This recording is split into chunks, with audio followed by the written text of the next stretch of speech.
she hid in a cornfield with her baby until a cowboy carried them into the Wild West light. She hid in a cornfield with her baby until a cowboy carried them into the Wild West light. Before we begin, take a moment to comment your city. Where are you watching from today? And once the story is over, don't forget to rate it from 0 to 10. Enjoy the story. Kansas, August 1871.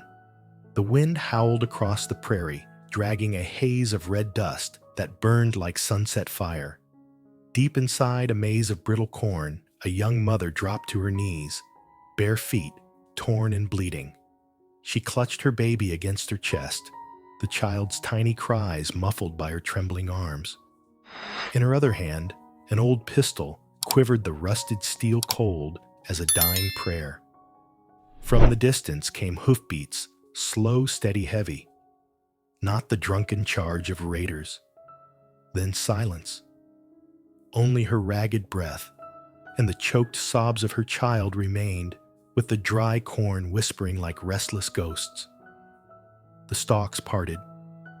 A figure stepped through, tall and silent, the brim of his hat casting his eyes in shadow.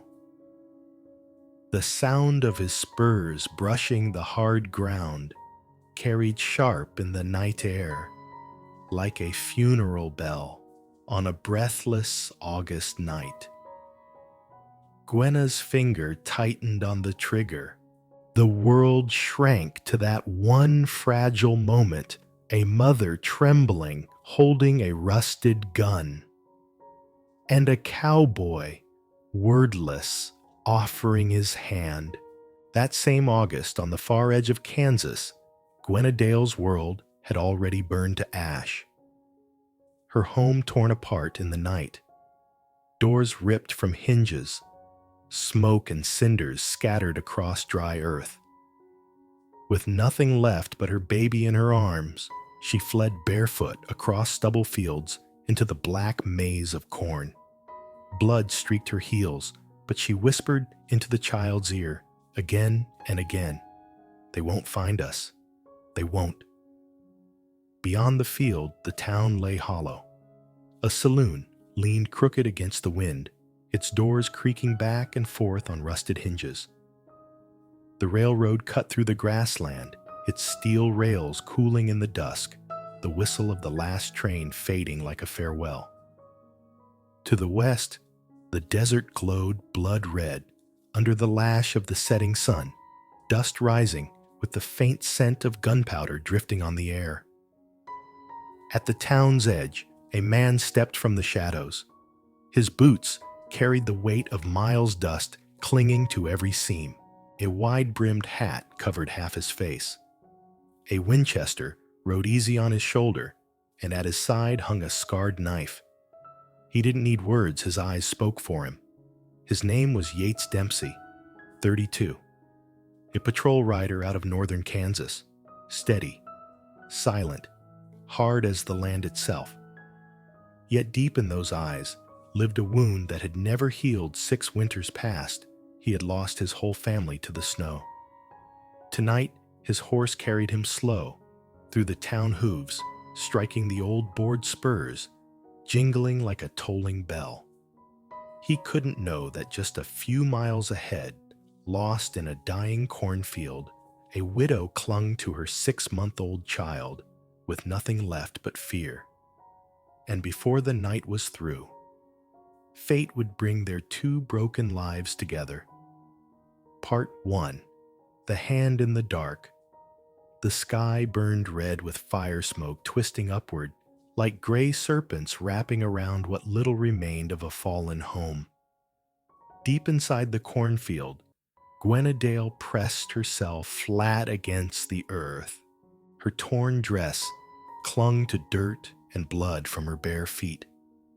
She held Tobias, her 6-month-old son, tight to her chest, feeling his tiny heartbeat hammering against her ribs. 2 drunken raiders had just swept through, their wild laughter and stray gunshots still echoing in the wind. Gwenna believed she had lost everything: her husband, her home, her safety. In the ashes of despair, she whispered, "They won't find us. They won't." But then came hoofbeats, not frantic, not stumbling like the raiders before. These steps fell steady, heavy like a distant war drum rolling closer. Gwenna gripped the old pistol, her trembling finger resting on the trigger. Rust bit into her skin. The gun had once belonged to her husband, and she'd never fired it true. But now, it was all she had. The wind rushed through the stalks, shrieking like restless ghosts. Tobias whimpered, and Gwenna pressed her lips to his hair. Then came new sounds, the jingle of metal, brushing horsehide, the creak of leather straps. She looked up.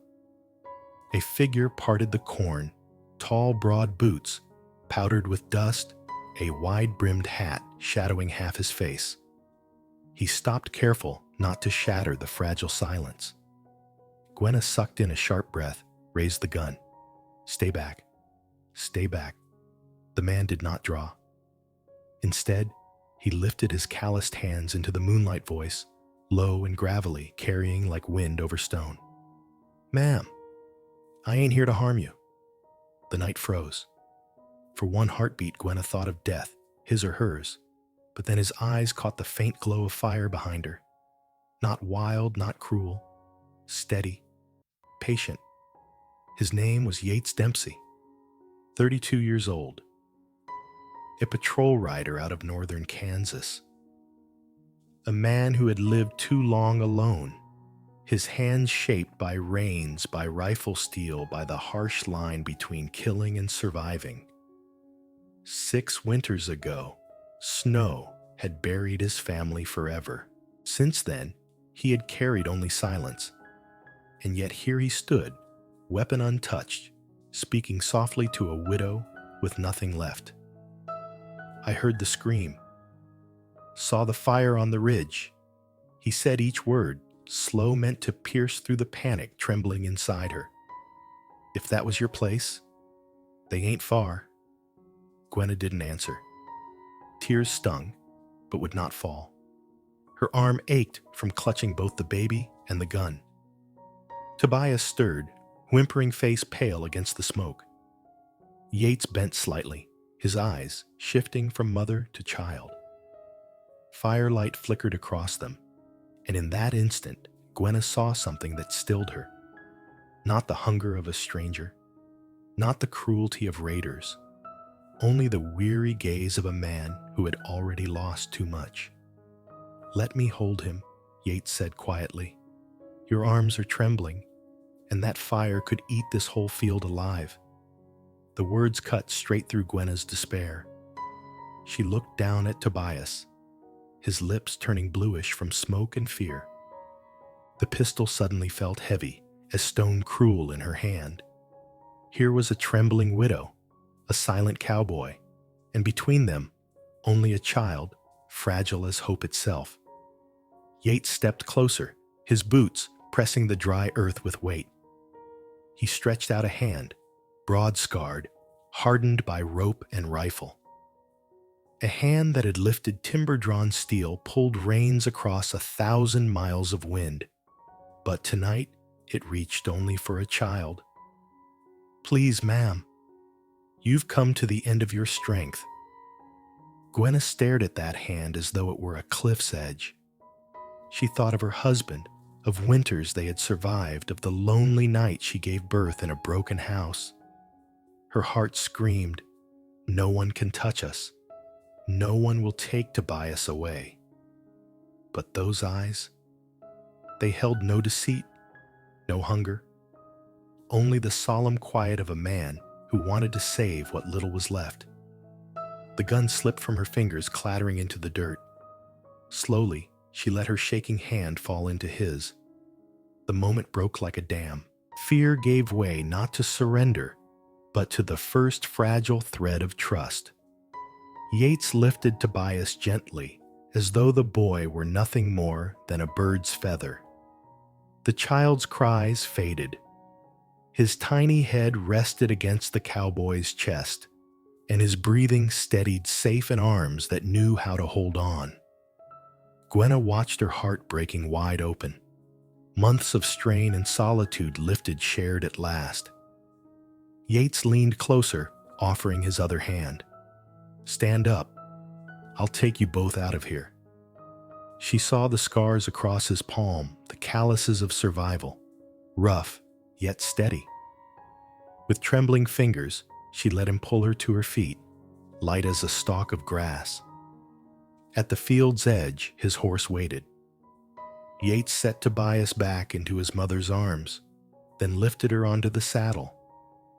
Her skirt torn and dusty, tangled in the stirrup.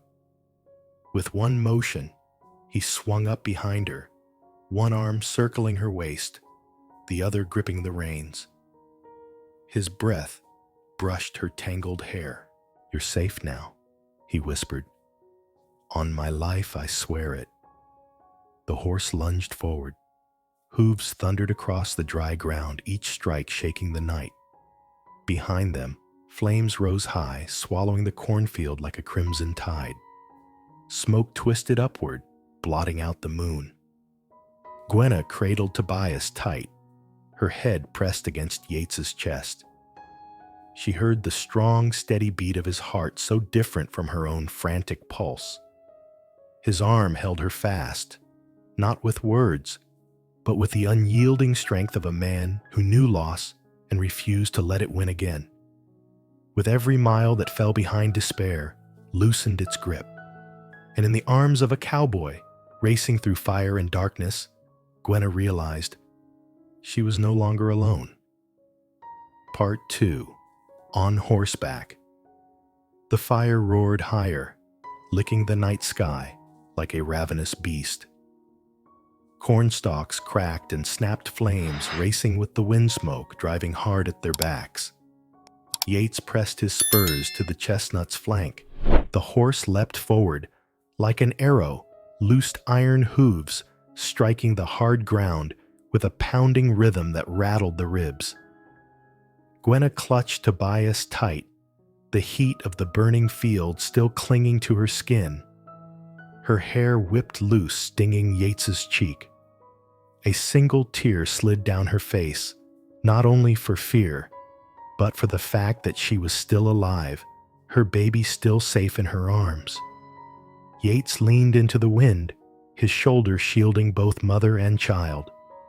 One arm held her steady at the waist, the other guided the reins. He never glanced back, though in his mind the image of fire consuming the corn would not leave him. Under his breath, a vow escaped gravel. "Lo, you won't take another soul tonight."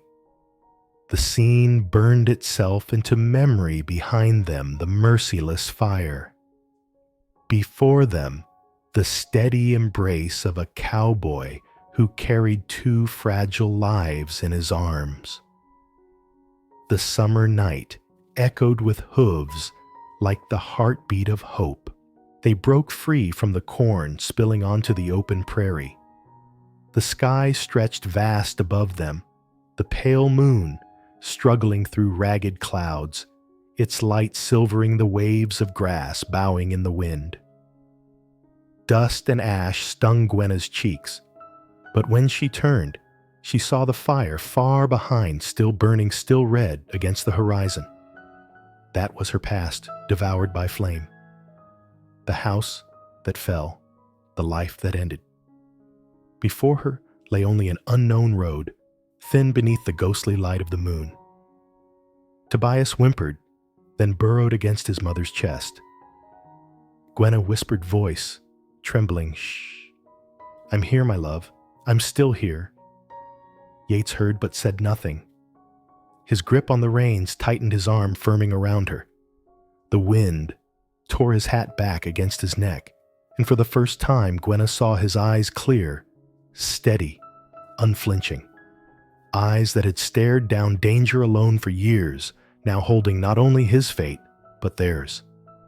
This was the turning of the night, a woman stripped of everything a child too young to understand, and a lone cowboy riding together through the dark. Time slipped into the drum of hooves and the sound of their breathing. Gwenna's body began to shake, not only from fear, but from weariness. She had never sat a saddle so long. Her skirt tore in the wind, her foot slid from the stirrup, and she sagged against Yates. He felt it and spoke low, steady. "Lean on me. Don't fight it." She closed her eyes and let her head rest against his chest.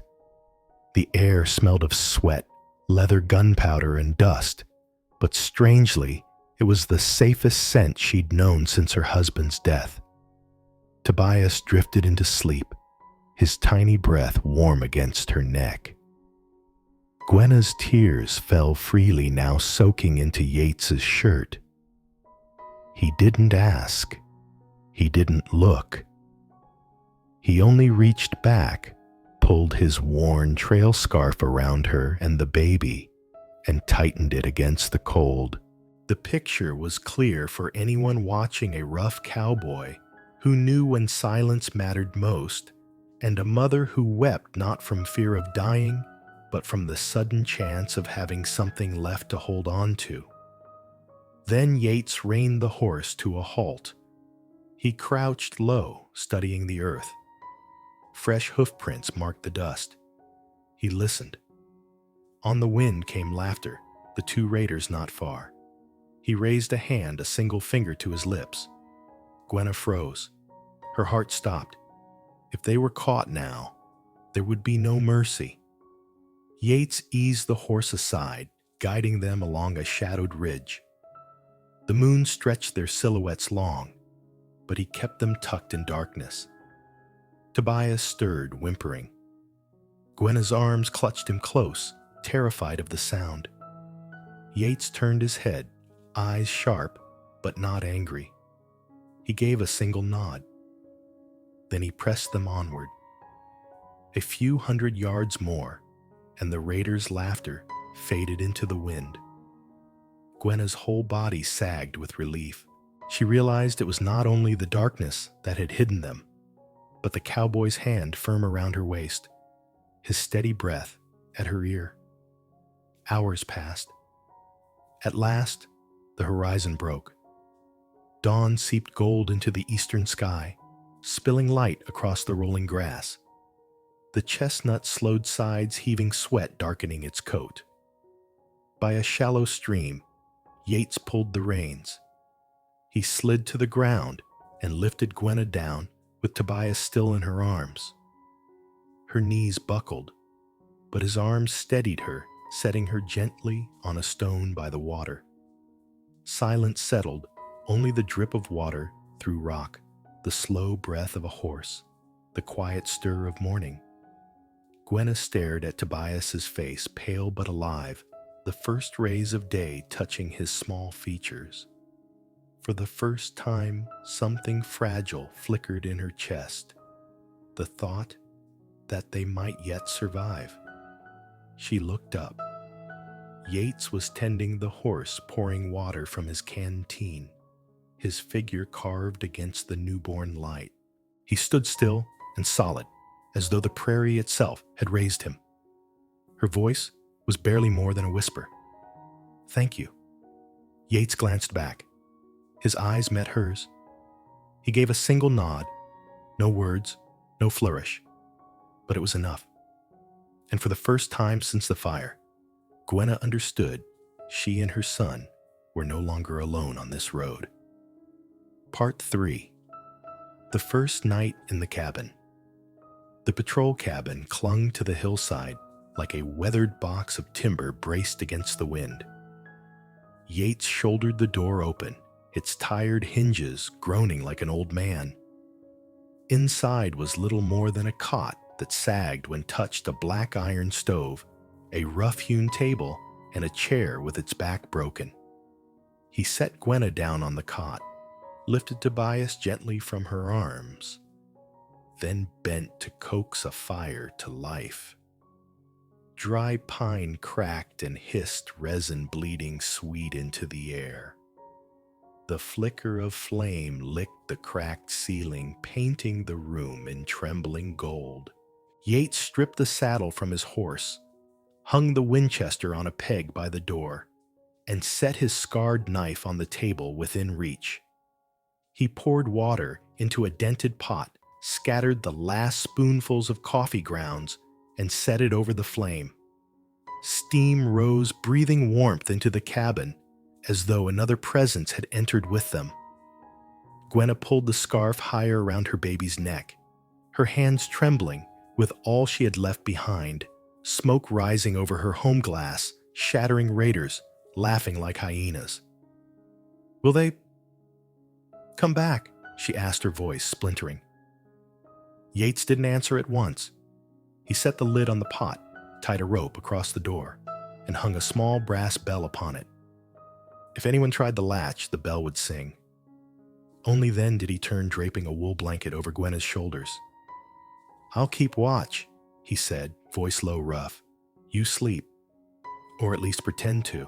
The wind whistled outside, curling through cracks in the boards, carrying the bitter scent of smoke still clinging to her hair. Tobias sighed against her breast, drifting into sleep.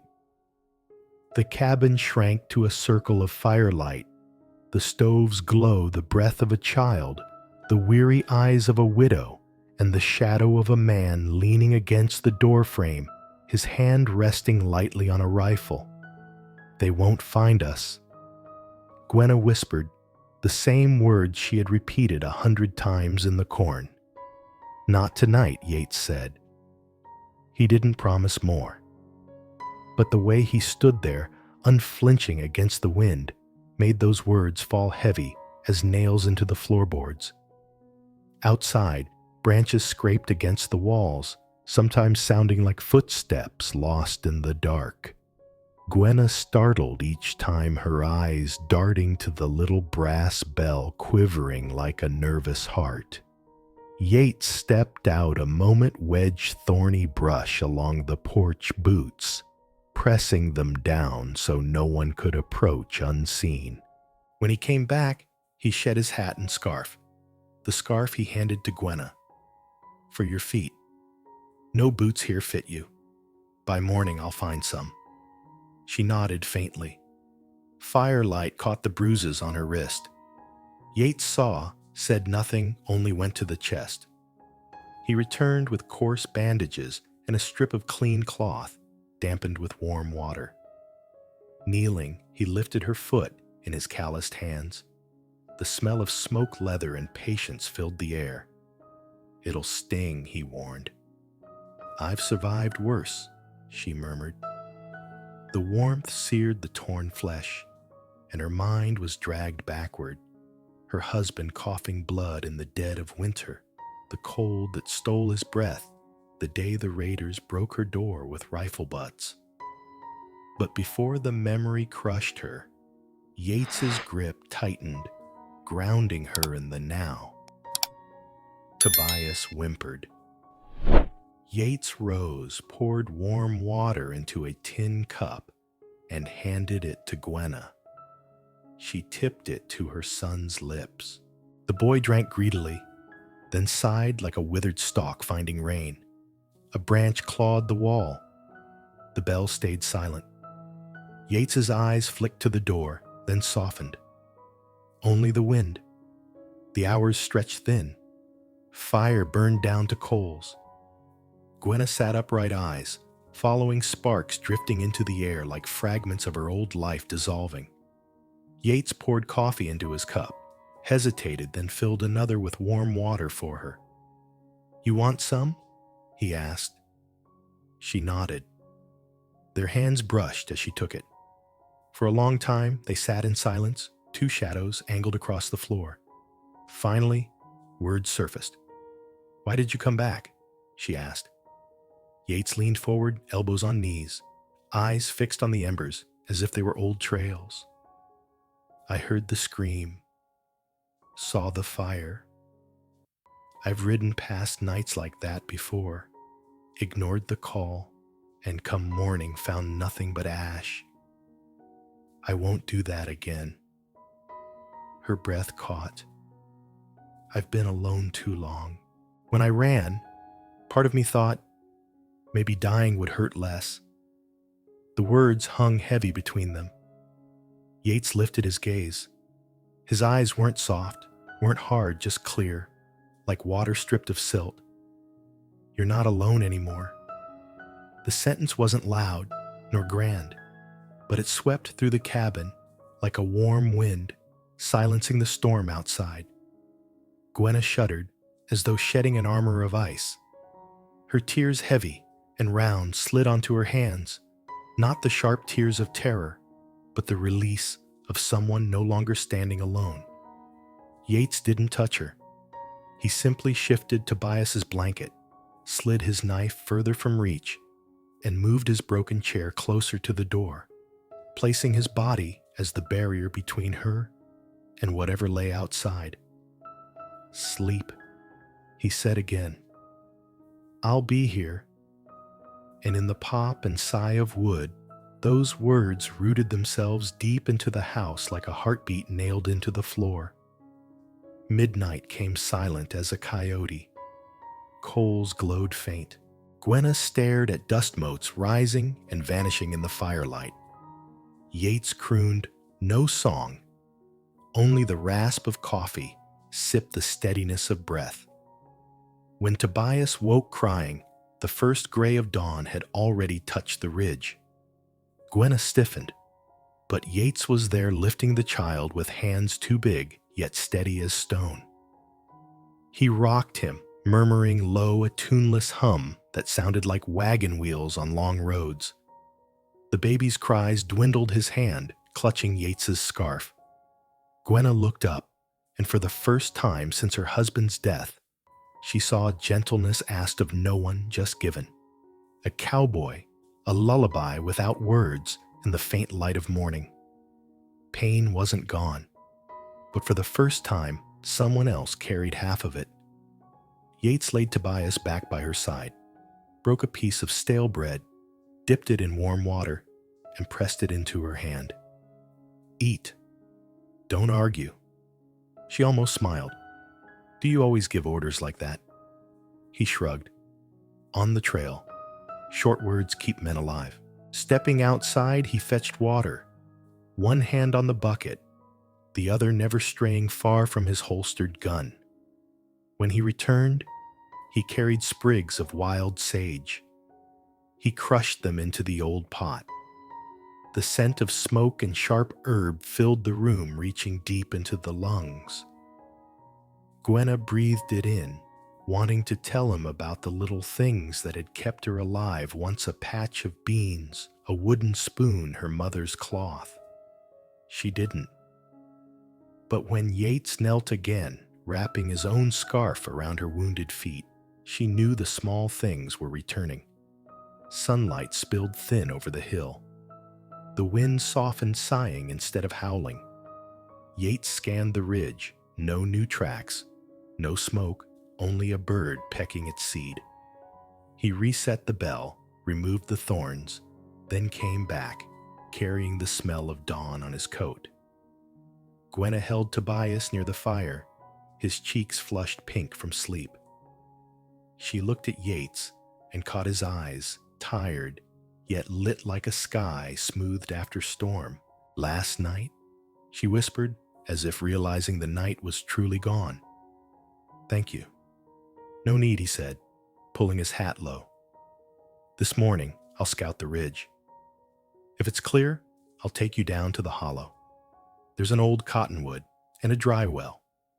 By noon, I'll ride into town for boots cloth and something to make that boy laugh. She blurted before she could stop herself. You'll come back.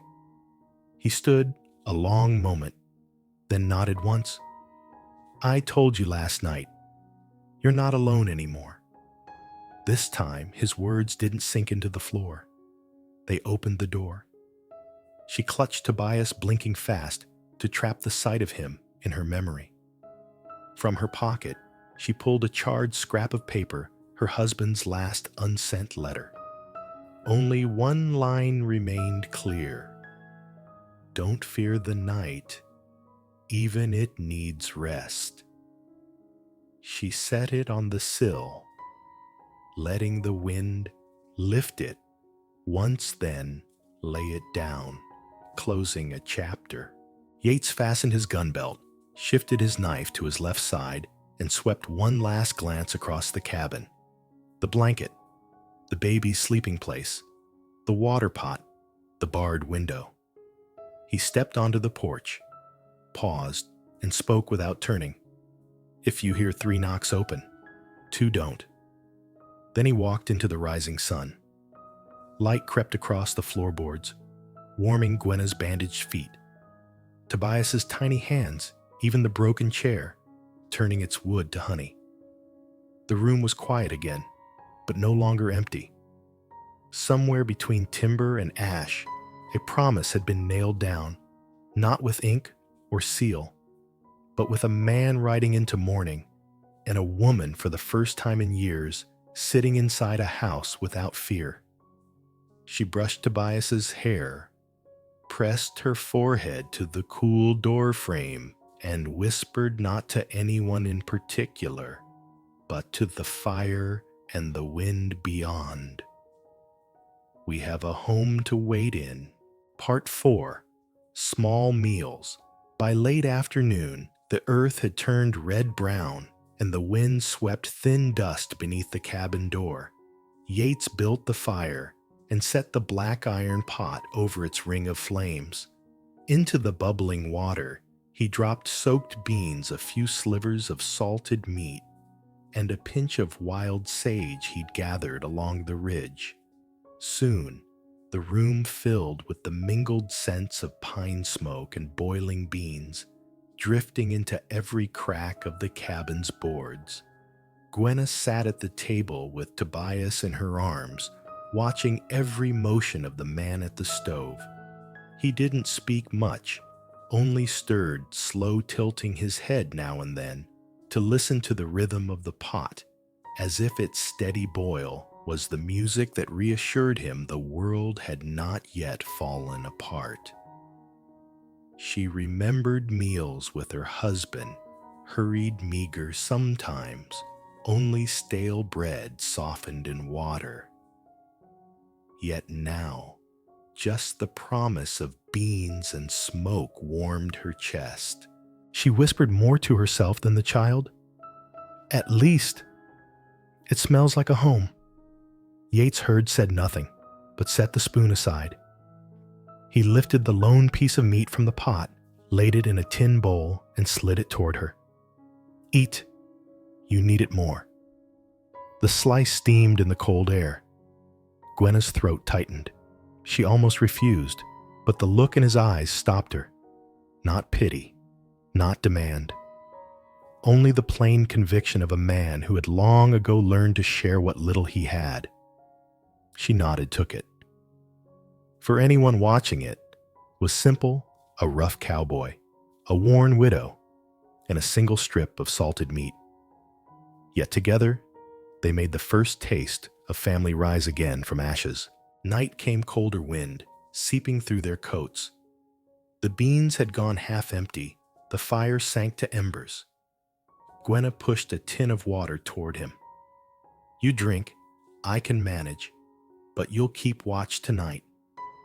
The words struck sharp, cutting through his stubbornness. He hesitated, then drank, half sliding it back to her. It wasn't charity.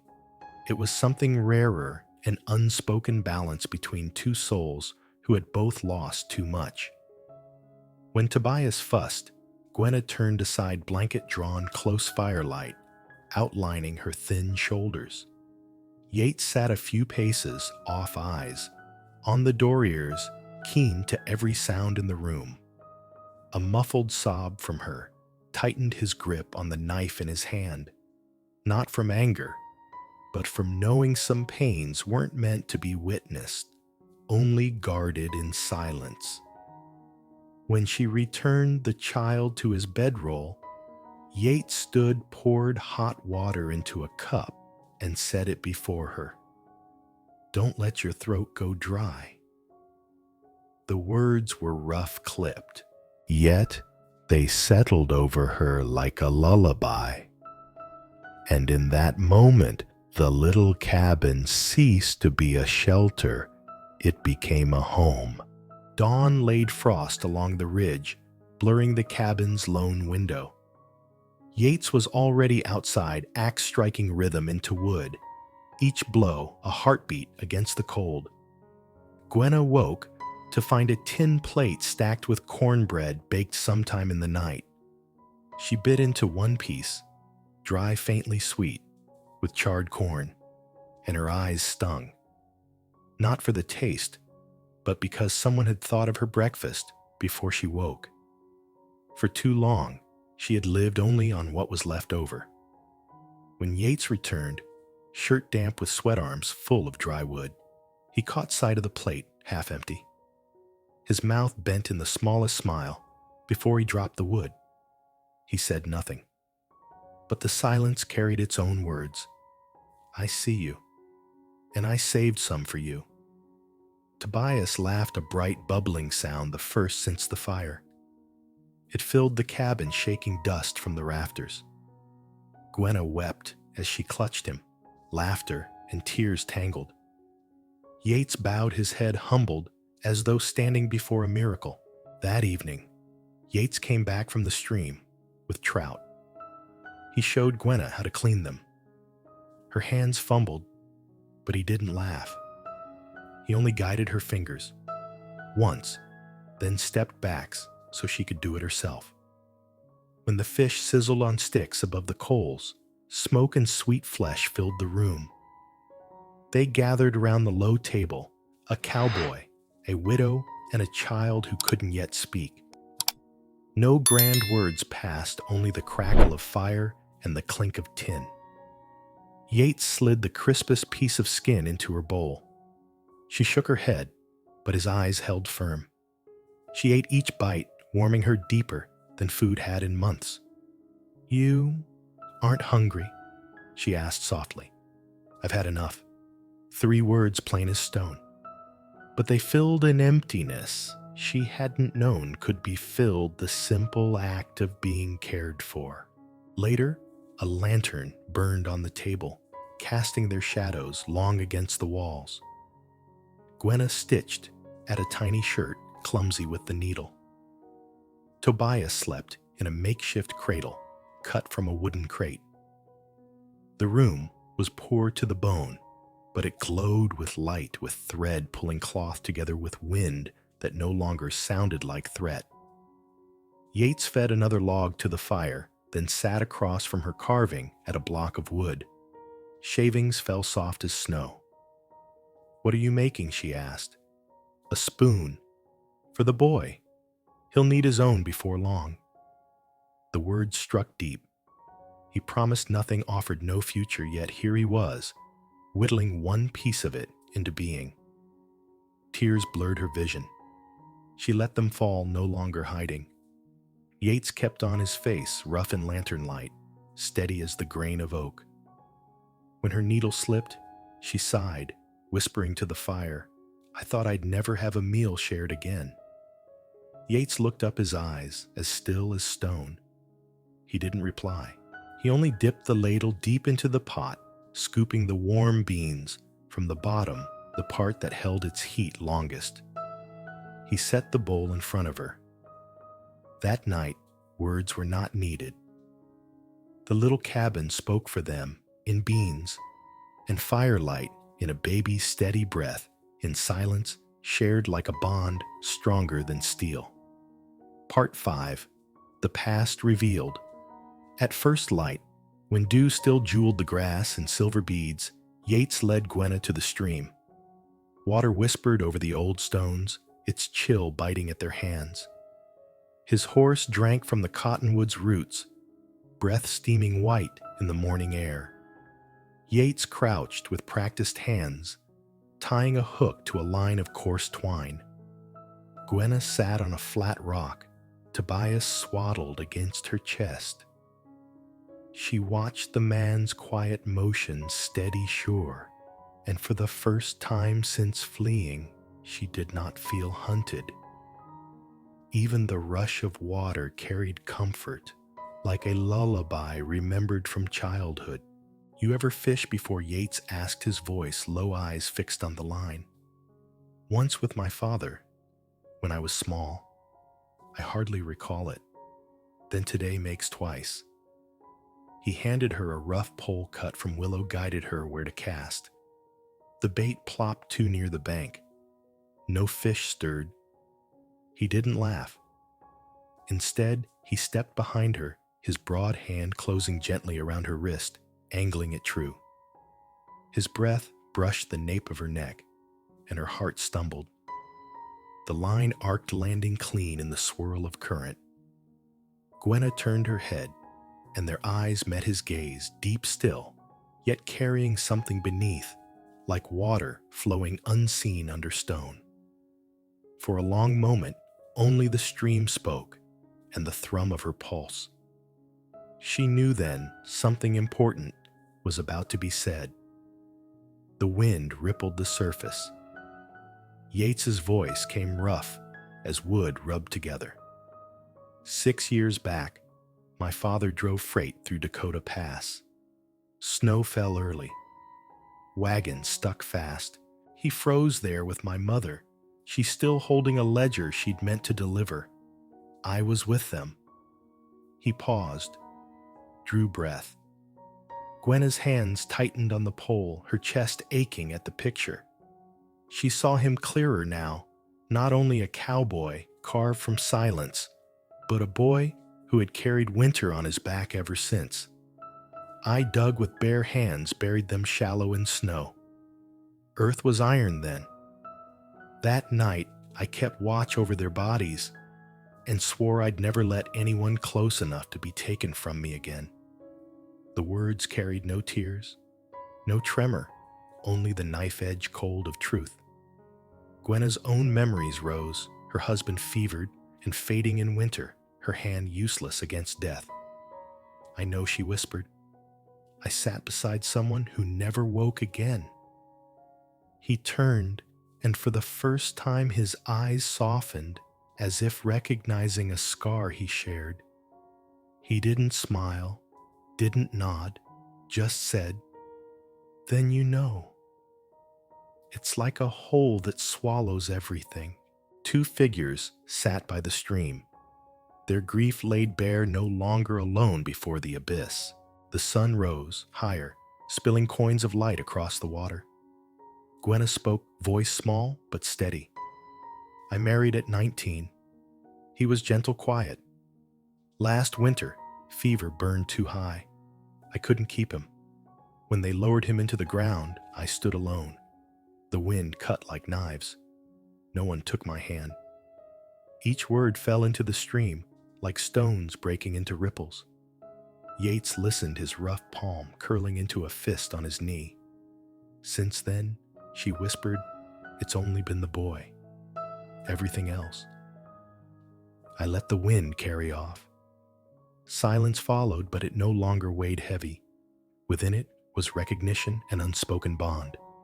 Tobias stirred babbling nonsense sounds, his tiny hands reaching. Gwenna kissed his hair, smiling through weariness. Yates's eyes softened again, seeing in her the echo of his mother bending over him long ago. I thought living alone meant nothing left to lose, he said quietly. But when I found you in that cornfield, I knew I was wrong. Sometimes saving a life is heavier than your own. Their eyes held soul to soul loneliness, cracking open between them. Suddenly the line jerked. Gwenna gasped, pulling hard, the pole trembling. Yates seized her hand, steadying her. Together, they hauled, water spraying, until a silver fish burst free, thrashing into the basket. Gwenna laughed. A startled, unguarded laugh she hadn't heard from herself since her husband's grave. Tobias gurgled, almost laughing with her. Yates watched, struck silent. Then a smile tugged faint at his mouth. There. You see, even the water still brings up something new. The words were plain, but they rang true. Life still rises even out of grief. Gwenna looked at the fish, then at her son, and for the first time felt tomorrow might hold more than fear.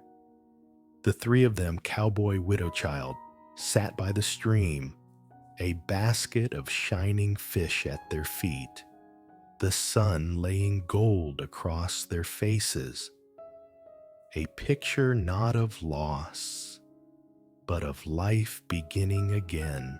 As afternoon slanted, their shadows stretched long on the bank. The basket brimmed, yet neither moved to leave.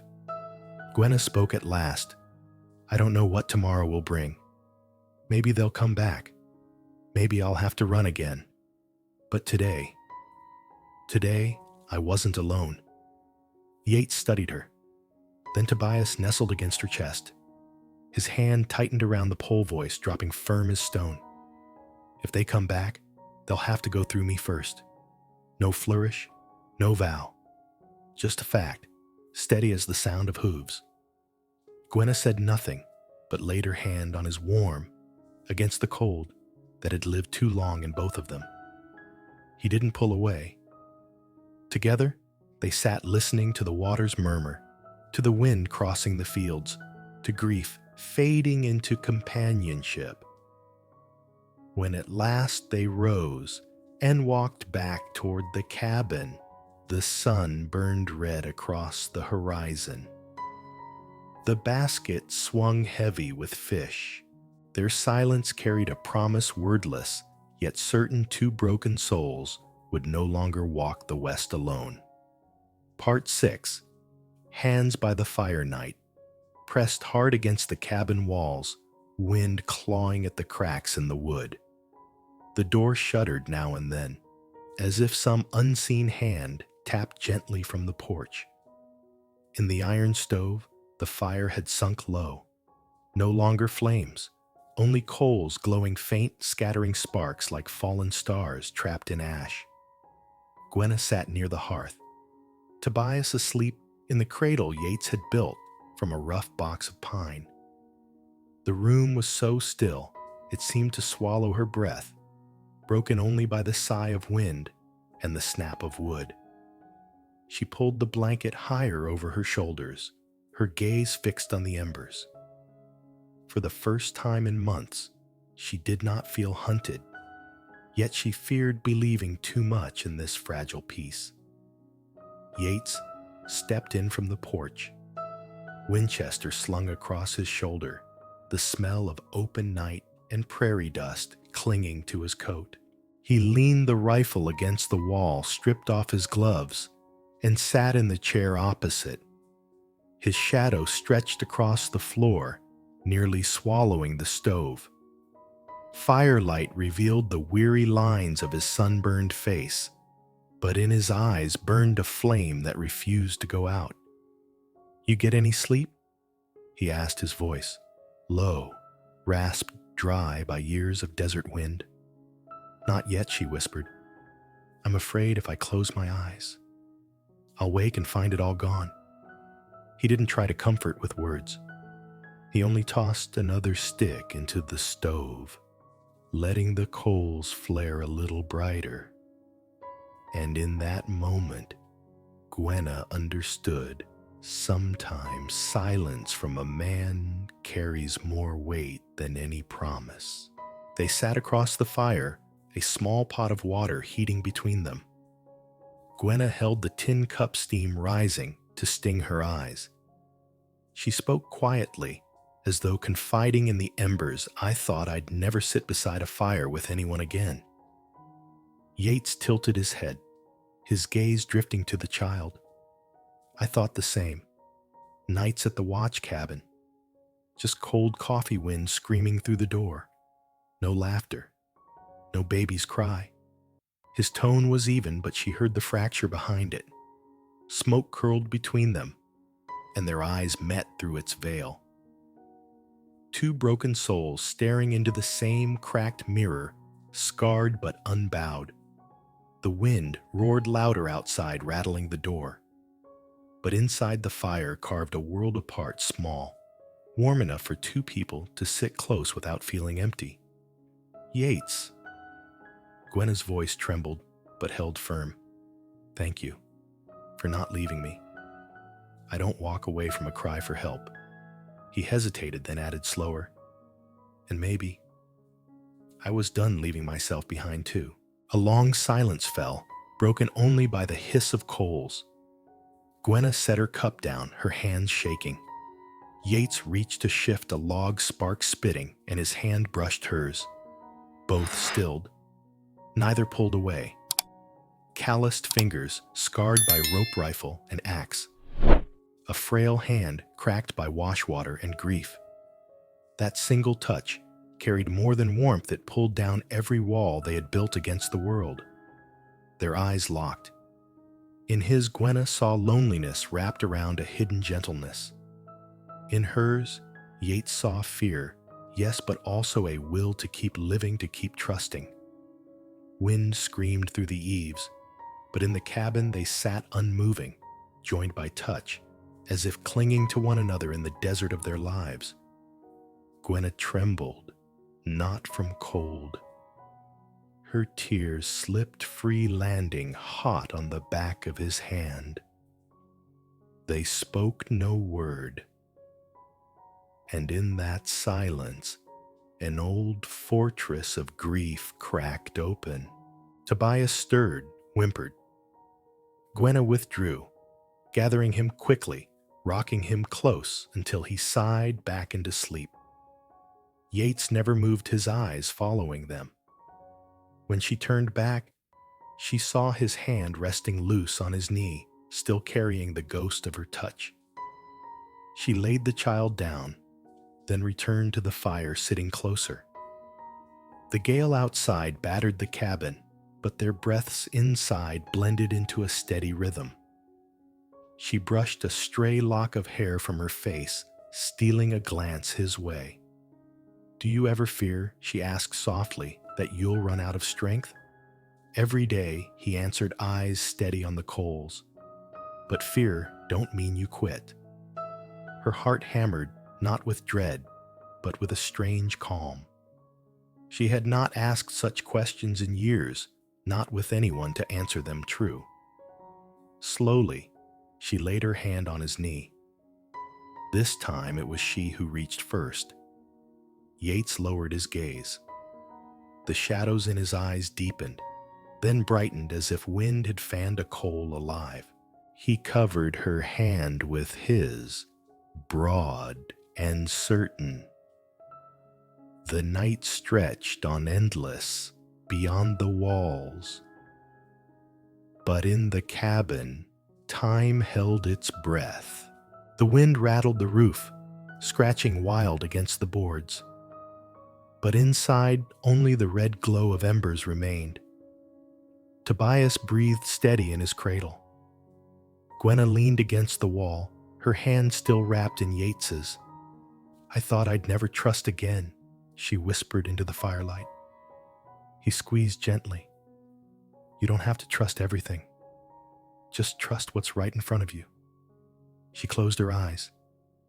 Tears fell, but her lips curved faintly into a smile. The iron grip of fear in her chest loosened at last. Yates sat, silent sentinel, no longer only a wall against the storm, but something solid to lean upon. Outside the frontier, night still prowled cruel and vast. But in that cabin, by the red embers of the stove, something fragile had taken root. Two hands joined, unwilling to let go. Part 7. The First Kiss. That night, the wind outside had gentled, but inside the cabin, the fire burned brighter than before. Yates had set fresh logs on the stove, and the flames stretched high, painting his face in the hue of hammered bronze. Gwenna sat by the rough wooden table. Tobias slept soundly, his breath small and steady like wind slipping through the cracks of the door. The room was poor, almost bare, but in that moment it felt like a world of its own, old timber walls, the glow of firelight, the half-carved spoon in Yates's hand, the little wool shirt Gwenna mended for her son. Piece by piece, it came together into something that looked for the first time like a home.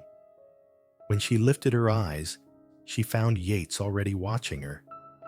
His gaze wasn't hurried, wasn't heavy, just steady, a quiet presence across the fire. The flame shimmered in his eyes as though it had found someone willing to guard it. And in that stillness, Gwenna realized the silence in the cabin was no longer empty. It was wide enough to hold two hearts no longer wandering alone. "Did you eat enough supper?" Yates asked softly.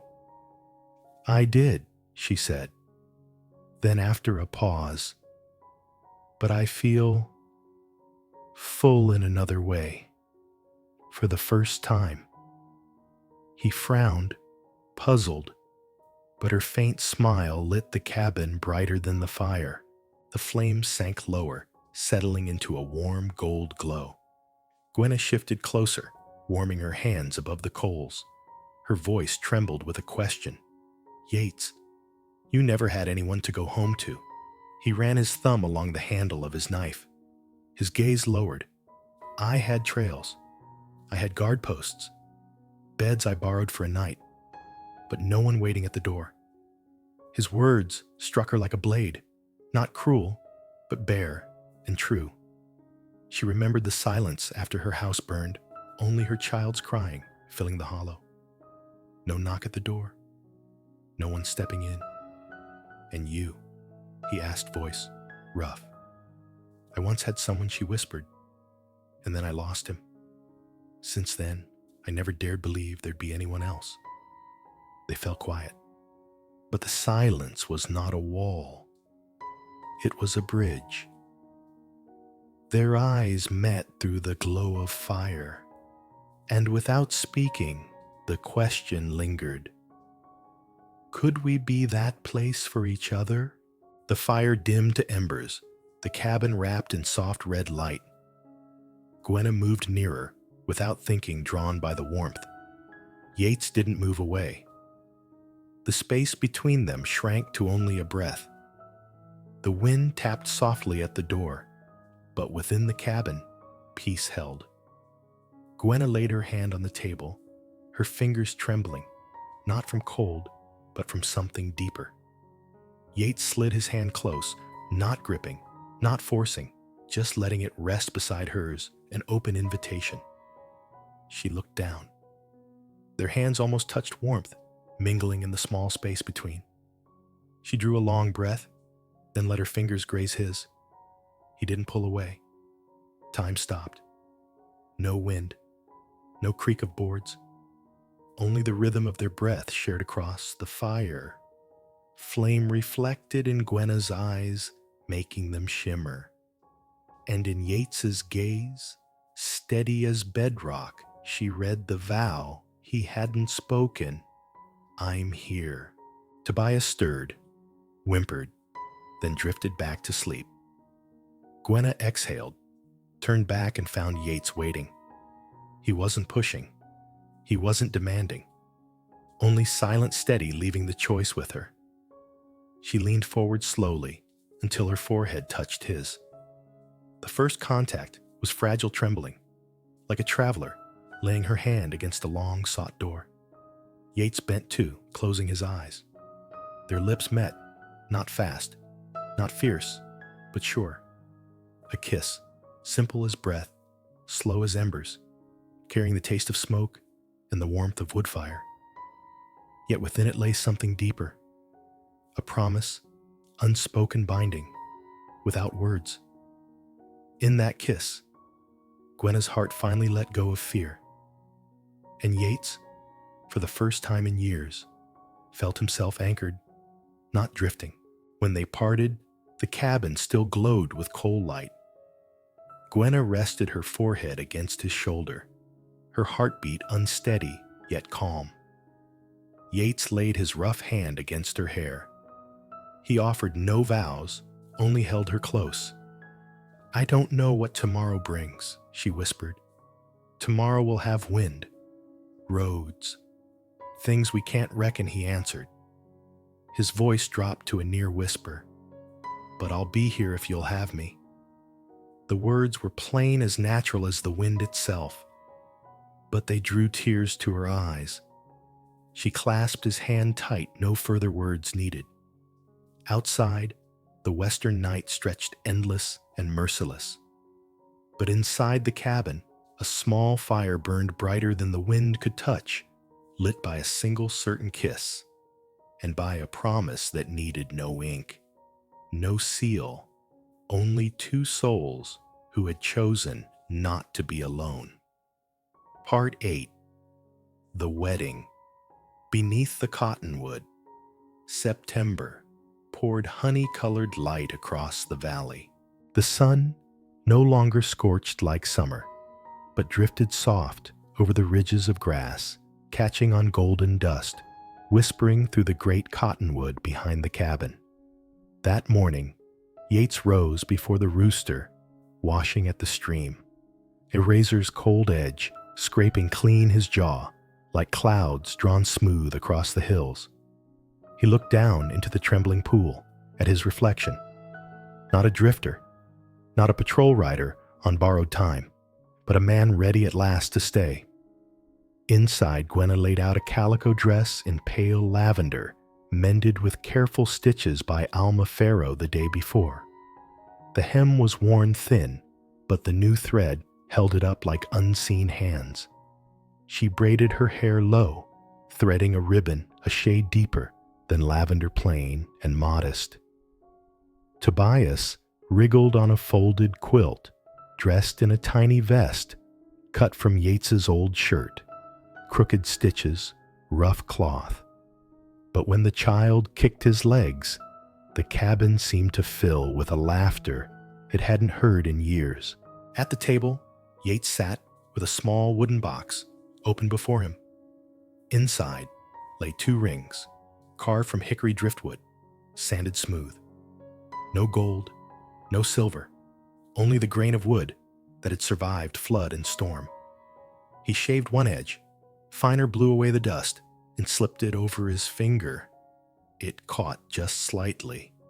He worked it again, patient, until it slid into place, as if it had always belonged there. Near noon, they walked a short way behind the cabin to the cottonwood, whose wide boughs arched like a roof of green. The ground was soft with earth and shade, carrying the scent of roots and sun-warmed stone. Yates spread an old saddle blanket at the tree's base, like an altar with no name. Upon it, he set cornbread, a pinch of salt, and a bowl of clear stream water, where the sunlight trembled on the bottom. Then he laid a ring of flat stones around the spot, not to fence them in, but to mark it. Here we choose to step forward together. Gwenna set Tobias on the blanket, letting him tug at her ribbon, then turned to face Yates. They stood close enough to hear one another's breath, close enough to see the sunlight caught in each other's eyes. A few early leaves, gold before their time, drifted down onto their shoulders like notes from the sky. Overhead, a hawk wheeled, once, then vanished into cloud. Yates opened the box, lifted a ring. His rough hands trembled faintly, not from fear, but from the weight of gentleness. "I don't have many words," he said, his voice as plain and steady as a trail marker. "But I have work to do. If wind rises, I'll stand against it. If sun burns, I'll find shade. If thirst comes, I'll fetch water. If fire returns, I'll carry you both out." He paused, shook his head. "That's enough." Gwenna swallowed her throat tight. Her hand closed over his warm with blood and promise. "I won't vow what's beyond my reach," she said. "I only vow this: I won't run when fear comes. I won't stay silent when words are needed. I won't close the door when you return late. This home will be the first to open at dawn and the last to dim at night. Yates slid the hickory ring onto her finger. The wood slid smooth still, carrying the roughness of storms it had once endured. Gwenna lifted the second ring, studied its grain, like a map of all the miles carved into the man before her, and placed it on his hand. Tobias chirped suddenly, a cry, like a bird demanding food. Both laughed, their voices breaking the weight, pressing on their hearts. "That'll be our witness," Yates murmured, pressing his forehead against hers, his hand clasped firm. Neither said husband or wife. Neither said till death. Only Gwenna whispered, "I see you." And Yates answered the words he'd spoken from the first night I'm here.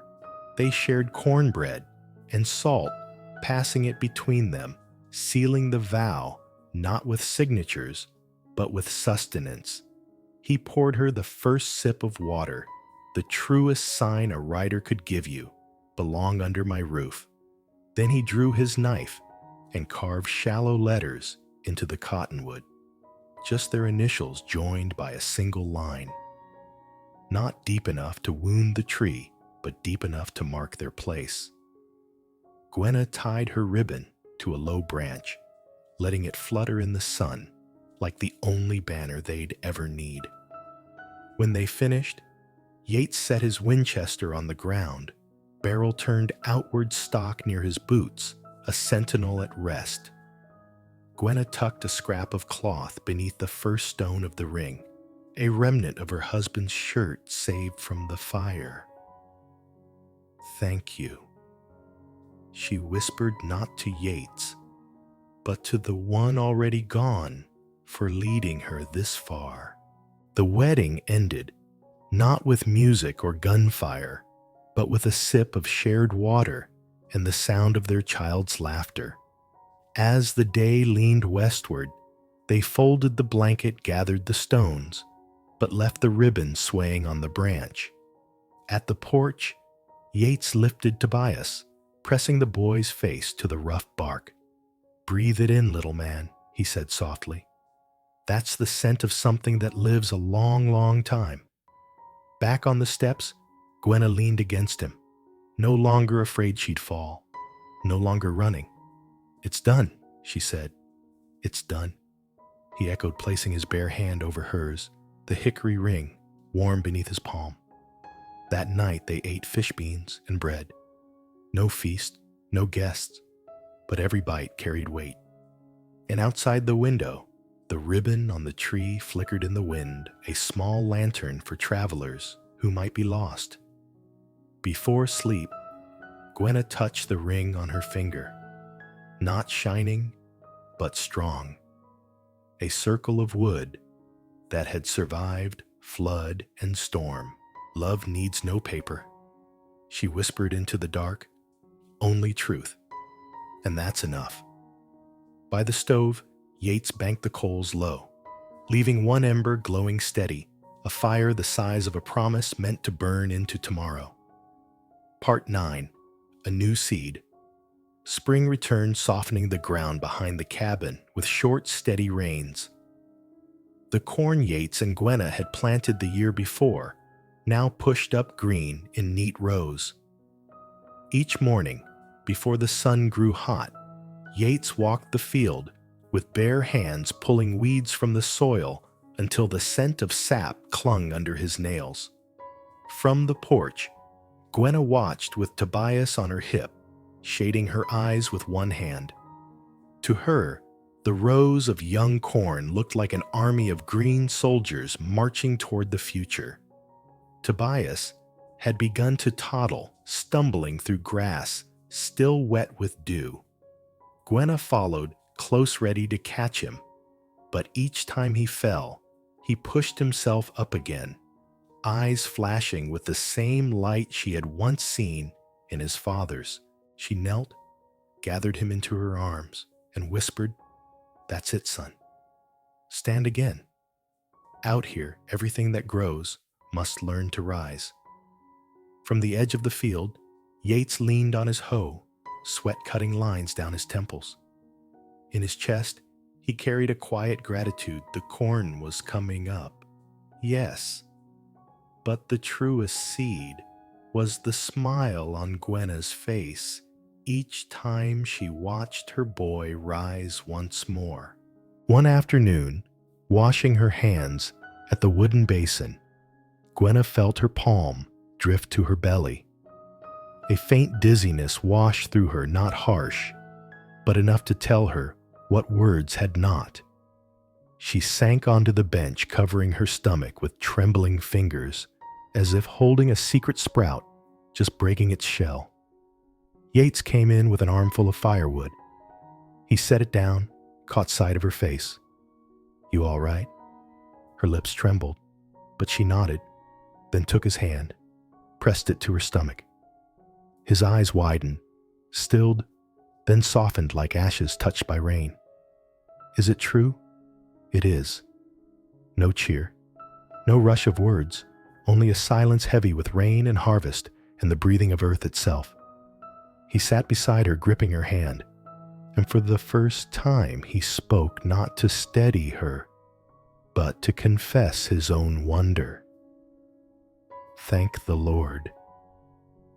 Tobias crawled into his lap, clapping his hands with laughter as if he too understood. In the dimming light, the three of them sat together, and in that fullness, nothing else was needed. The next morning, Yates cut a thick piece of hickory from the woods. On the porch, he set his tools, saw a plane chisel, and began to work. The sound of blade on wood rang through the air like a new rhythm for the cabin. Gwenna sat at the window, needle in hand, listening to each strike as though it were the heartbeat of a home stretching wider. Days passed.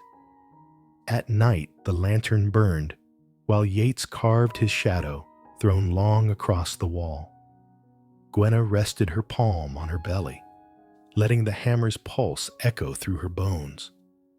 When at last he set it inside the cabin, the cradle gleamed in the lamplight, arched frame, smooth as riverstone rockers, steady edges carved with simple corn leaves curling along its sides. Yates tested each joint with his calloused fingers, rubbed oil into the grain until it shone. Gwenna touched the wood, her eyes brimming.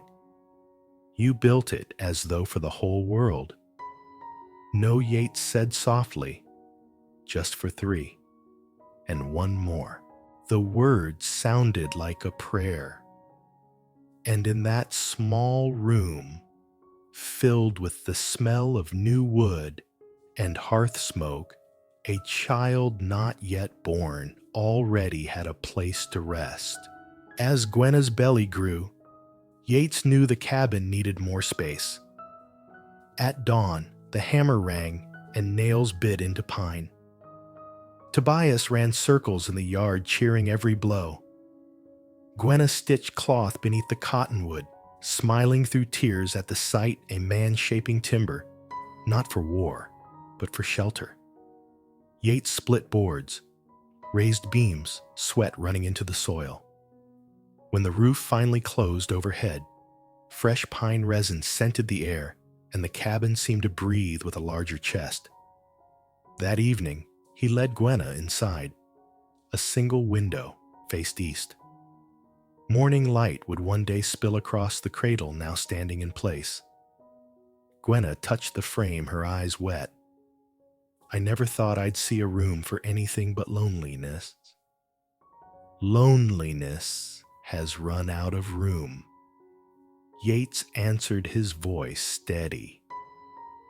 The walls were raw, the window small, but to them it was a palace. Summer deepened. The cornfield grew tall ears, swelling heavy on the stalks. Gwenna walked slowly along the rows, hand on her belly, feeling the child stir inside. Beside her, Yates gazed at the crop with wonder, as though he'd never expected ordinary corn to look so holy. Tobias galloped ahead with a stick between his legs, laughing like wind across young grass. That evening, they sat on the porch, beans steaming in bowls, cornbread warm from the oven, Tobias drowsing against his mother's shoulder. Yates ladled the warmest portion from the bottom of the pot and set it before Gwenna, first, only then serving himself. No one spoke the word family. But the porch, the meal, the field, and the firelight spoke it for them. The breeze carried the scent of corn and the song of crickets. Gwenna leaned into Yates and whispered, her voice breaking, "I thought my life would be nothing but loss. But now, I see even loss can sprout." His arm tightened around her. His gaze stayed fixed on the green waves of corn. And what sprouts here will grow into a whole life. As the sun melted into gold across the prairie, the picture held 4 old walls, a new room, a cradle waiting one child asleep, one unborn, and 2 souls once broken, now rooted in something whole. Part 10. Children's Laughter. The north wind swept down the valley, dragging ribbons of snow against the cabin walls, scratching white marks like claws.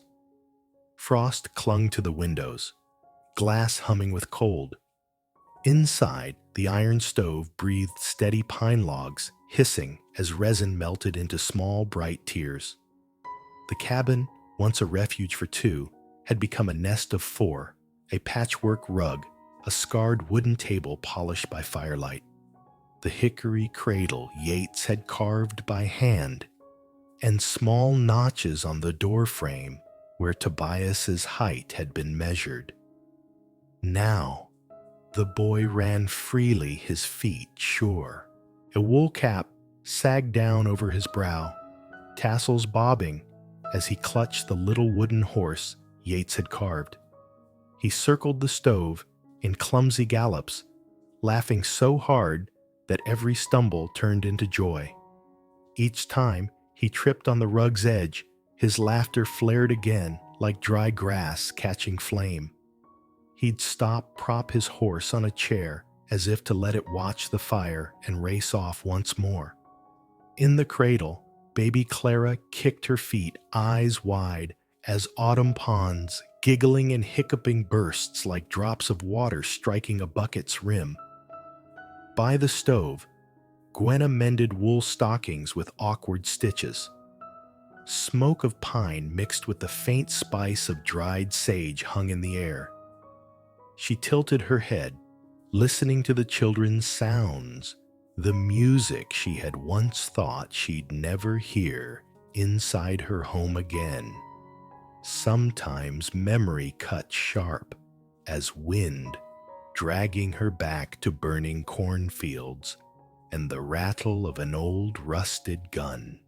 But every time she turned her head, Yates was there by the door, boots lined neat, his scarred knife sheathed on the wall peg, his hands working a plane across wood. He'd lift his eyes to meet hers. No words, just a nod, as if to say, "You are not alone." When the coal sank low, Yates fetched water, set it near the stove to warm. He ladled stew, keeping the hottest portion for Gwenna as always. Tobias leapt onto his lap, begging to ride, and Yates held him close, pressing his brow against the boy's drawing in the scent of wool and wood smoke. Clara fussed. Gwenna hushed her gently, tapping her back until the baby sighed and stilled. Outside, the wind clawed at the shutters. Inside, children's laughter filled the cracks until no sound of fear remained. Winter became a hymn, the pop of firewood, the scrape of spoons, the rush of small feet, the steady breath of 2 grown souls learning how to trust a home. By midday, the clouds thinned and a pale sun showed itself like a tarnished coin. Yates opened the door. the cold rushing in clean and sharp. He brushed snow from the porch, pulled on his wide-brim hat and gloves, then knelt to wrap Tobias's scarf. "Let's see what the snow has to say," he said. The boy bounced, tucking his wooden horse into a belt of twine. Gwenna bundled Clara against her chest, standing at the doorway. On the snow lay the night's handwriting trails of wind, the brush of branches, mouse prints, like scattered notes of music. Yates crouched, showing Tobias the neat tracks curving into brush. "Rabbit," he said, "see how it walks sideways into the wind, so its scent blows off course. Someday, you'll do the same step a little against the wind, and you'll live safer." The boy nodded solemnly, as if he'd been handed a man's secret. They circled the cottonwood. The wedding ribbon still clung to a low branch, faded now stiff with frost. Gwenna gazed up, eyes soft. The ribbon trembled faintly, as if whispering in its own tongue. Vows need no words, the winter remembers. Yates pressed his hand to the bark, where their initials were carved, wood rough and cold against his palm. "Home," he said low enough, only the wind might hear. On the way back, they found hoof prints cutting along the ridge, 2 riders, perhaps hunters, passing through. Yates guided his family along a higher bank, circling wide behind the cabin. Nothing came of it, but when he barred the door, he stood a long moment at the window crack until the sun sank lower. Only then did he set his gloves aside, grin at Tobias. "All right, captain of the camp, time for you to taste the beans." The boy's twine slipped loose his wooden horse, dropping to the floor. Yates bent to tie it back again, a small gesture, but sure as any prayer tethering the child to the safety of now. Evening closed in. Wind rattled the planks, but inside the family drew close. Clara's cheeks flushed. Rose Tobias blew on his bowl with serious care, watching his sister sleep. Gwenna looked across the fire at Yates. He winked silent humor in a man of few words, and so the ordinary threads an undone button, melting snow, a loose strand of yarn, wove themselves into the cloth of a perfect day. By dusk, a plume of dust rose on the road. A gray mare halted at the porch. Alma Farrow's cheeks flushed red from the cold. She brought flour sugar, molasses candy for Tobias, thin paper for writing. Her laughter carried the weight of drought rivers, but still flowed strong. Inside, she told of town news, the new freight car on the train, drunk cowboys, tossed out of the saloon, no sign yet of wolves at the pens this winter. She eyed Gwenna's children, then the polished hickory cradle. "If ever you sell those spoons you carve," she teased Yates, "save me a few." He only smiled, rare showing teeth. She left them with apple preserves wrapped in newspaper. Gwenna breathed in the sweet scent, tears catching like frost. Alma waved off her thanks. "Don't thank me. Folks survive by sharing the little sweet we've got." When she rode away, darkness pressed down. Gwenna sat at the table, dipped her pen in ink, and wrote on the thin paper, not to town, not to the man buried in the ground, but to the woman she had been a year before. "If the night frightens you, remember it grows weary too. Wait until the fire hears you breathe. Someone will not leave." She folded the letter, burned it on the lamp flame, and let the ashes drift toward the stream. Yates said nothing, only laid his hand against her back, steady as a wall. Near midnight, Yates marked the doorframe again. Tobias. third winter. Beneath it, a smaller line, Clara, her first. Gwenna pressed her daughter's back to the warm wood. The baby squealed her laughter, bouncing against the timber like a flute. Tobias solemnly set his wooden horse on the cradle's edge, declaring, "She can borrow it." Later gathered on the floor by the stove, Gwenna whispered, "Tell us a story." "Which one?" Yates asked. The night one, Tobias answered, eyes wide as buttons.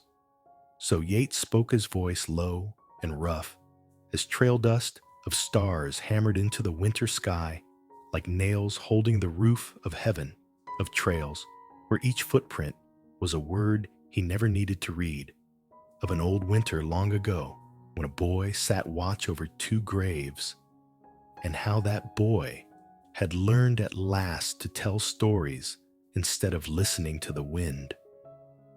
Tobias fell asleep before the ending his head on his mother's lap. Clara dozed soon after, lips twitching as if suckling moonlight. Yates carried his son to bed, covered him with Gwenna's hand-stitched quilt. Then at last, silence filled the room. Gwenna leaned her forehead to his shoulder, listening to his heart uneven with labor, steady as floorboards underfoot. Even the wind outside had ceased to threaten. It lingered only to hear the laughter woven into the wood. At dawn, snow stopped. Fence posts wore white caps like children's fists. Yates kindled the stove, poured coffee, slipped a pinch of sugar into Gwenna's cup. She fetched water, noting how the night's snowfall had covered every track, an old kindness of winter, erasing the past so no one would stumble on it. Tobias rushed out, eager to breathe the smell of new snow. Clara laughed at nothing, babbling to her wooden horse as though it understood. Yates drew Gwenna close beneath his arm. She leaned into him, watching their children chase sunlight across the yard. Her heart, once hollowed by grief, now brimmed with enough.